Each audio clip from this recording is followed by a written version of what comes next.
I think it's not within the policy. Why do you issue kelongs for? If you don't have a policy of heritage or want to go back to your roots or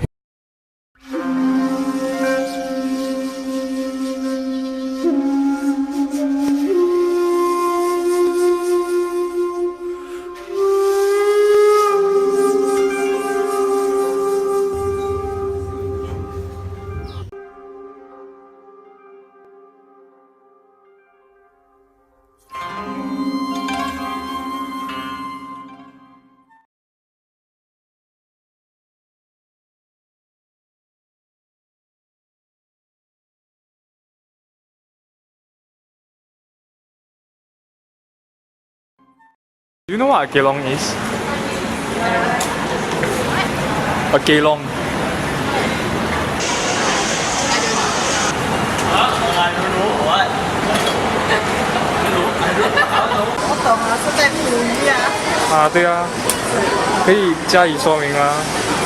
给了我有点害怕，因为好像在水上漂浮一个架子在上面啊，真的随时会被撞击下来，会被撞击。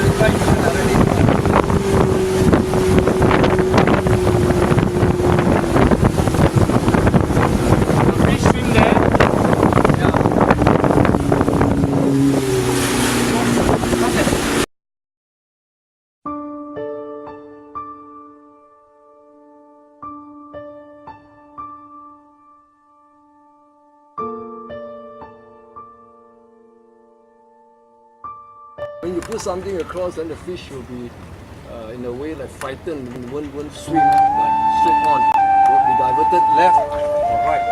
So you come here, how long get it? Yeah, you got the kelong upper to show you. I'll show you the conditions for operation of kelong. This is connecting the fish farm and the kelong.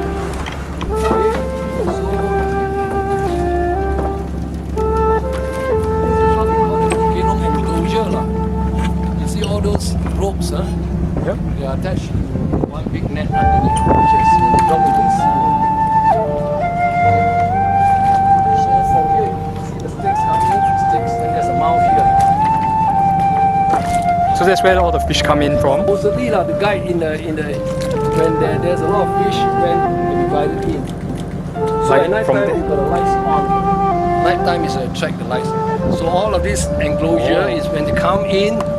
Hopefully they'll be forced to stay around for a while because they find it a bit confusing how to get out because of the shadows and all that. All these things. So at the right time is the net. How many fish can I get off of this?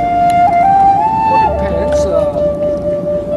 We have raised a net where we have got a ton of fish. Yeah. Are you all animal? No, not edible fish. Hardly you get a ton of edible fish. This is the last fishing village.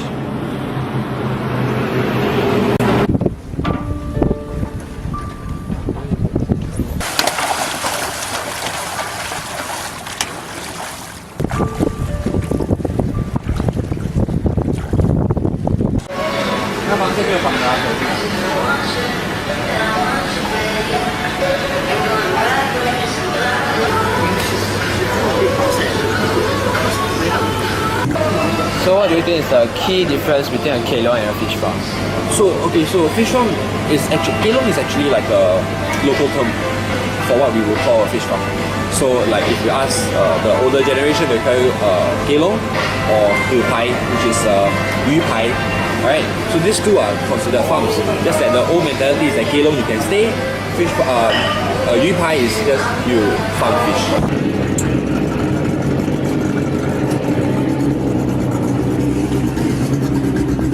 That's the difference between floating farm and kelong. Kelong is fixed to the seabed. So it's been there and you all didn't move it on?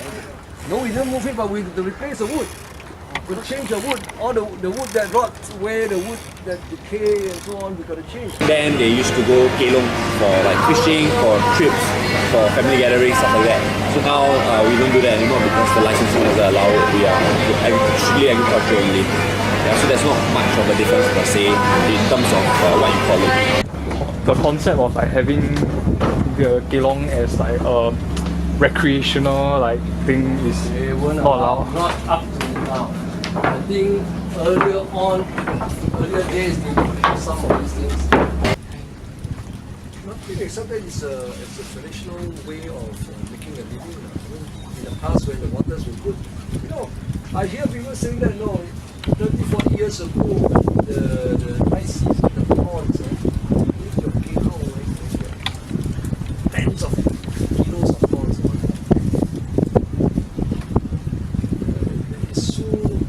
The sea life was so abundant. Of course, you don't have all of this, all this industrialization. You don't have. It was in the 50s, 60s.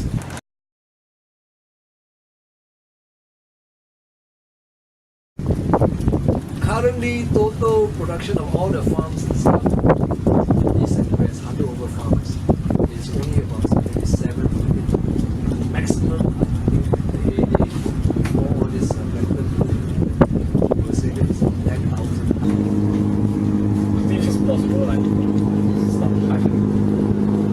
I think it's very difficult. I mean, even those kelong owners, most of them have fish farming. Singapore has like what 116 farms in Singapore, so we're all rather like neighbors in that sense. So we also help each other if you're talking about our direct neighbors. So there are competitors like what you mentioned. They are also doing that. They are also doing home delivery and all that, and we support that. suffice for Help cover some costs. Of course, it has some complementary uses because if you farm fish, then you can have fresh supply of fresh live feed, trash fish, human consumption of feed. Fish that you instead of depending only on this balance. Just now I was feeding this balance. What they call this is an open, it's an old license. The conditions are still the same.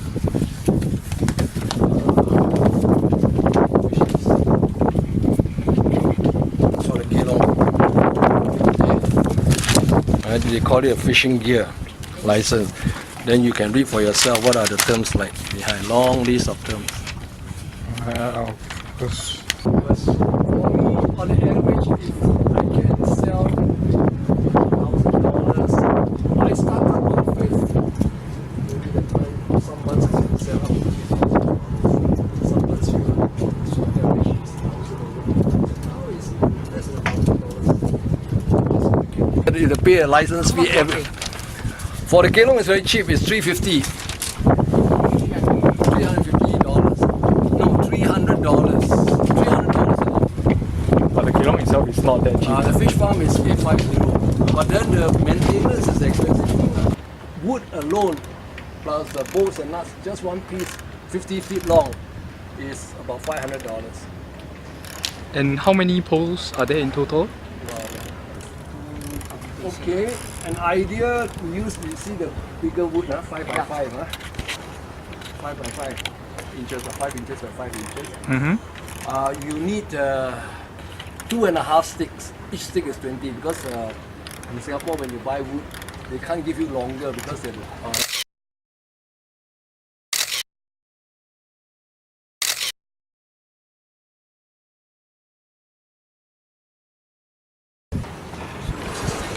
so basically what I have, whatever fish I have, I didn't bring in a lot last year because of fear of plankton bloom. Oh, I got everything wiped out. 0 left after the 9th day of the Chinese New Year. No. We also lost 200 tons.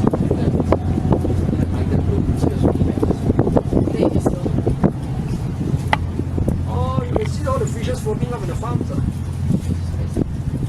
Yeah, definitely. Plankton bloom kill all the fish.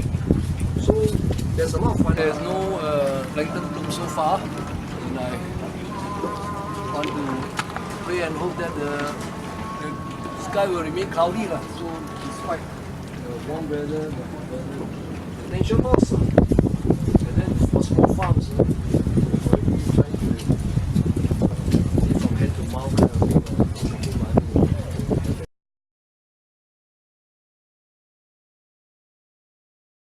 So we come out with doing things that nobody had done before. So technically what am I talking about? I'm talking about like, for example, being on social media, being on online. Yeah, being online and then pushing out stuff online to anybody to buy it. So the idea here is to bring fresh seafood, live seafood to people's homes direct. Nobody does that in Singapore at that point of time, especially local seafood. So we came out doing that. Then by innovation, that would have been the first step. We have people who are supplying the restaurants and all that. They come and pick up lots of farms. Because I'm a small farmer, I don't have so much stock and all that, so I cannot have that kind of arrangement.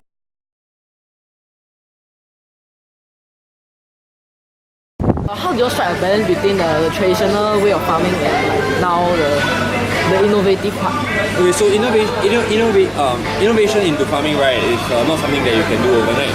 So knowledge needs to be acquired and stuff like you will work with different people, you will understand the whole gist of it. So, but to be very frank with you, we are still doing somewhat traditional farming, just that how we push it out to the public is a different way altogether.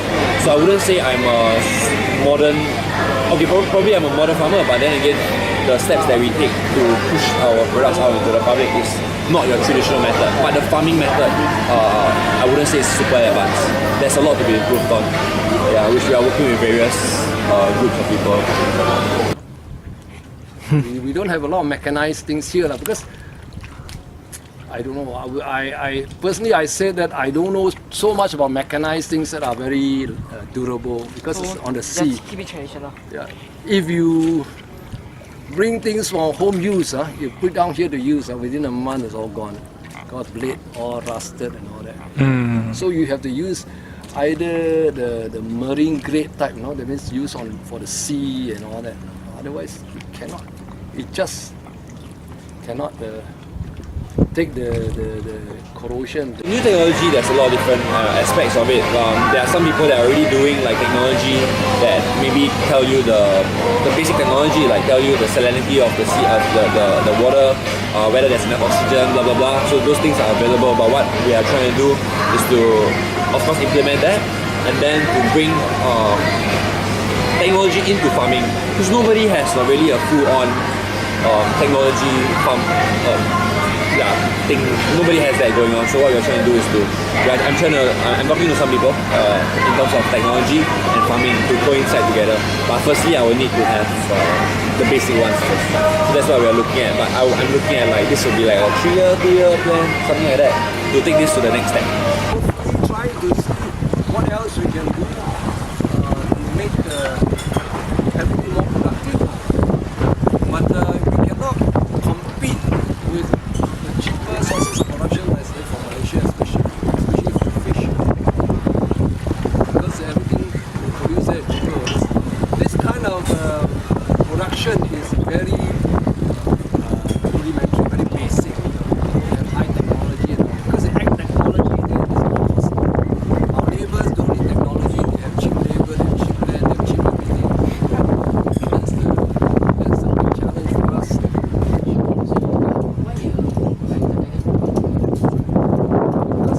Let's catch this. Like this afternoon, it's quite frequent race and nothing inside. No fish except what you saw.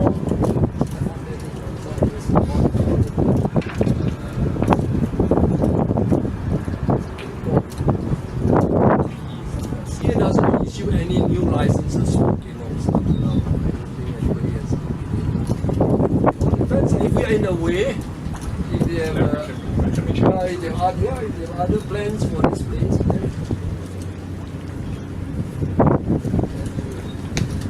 So generally in whole, do you think Singaporeans are more supportive of kelongs now? As of now, from who we have met, what we have been through for the past 2 years in business, the answer is yes. So the typical mentality about farm fish is that there might be a certain taste to it, muddy taste, and you name it, they have all sorts of things, traditional. But then what we what we're trying to do, I'm not trying to totally educate the public, but I'm trying to show that those are traditional mindset that we are trying to change. Yeah, try out the fish. I mean, it's fresh. It's something that is from locals seas. We found it ourselves locally. Why not give it a shot? So from then, a few customers have tried it. They liked it. So I believe we are more or less on the right track in that sense. polluted water, the better tasting the fish. If there are less pollutants, there are less industrial waste, whatever, the water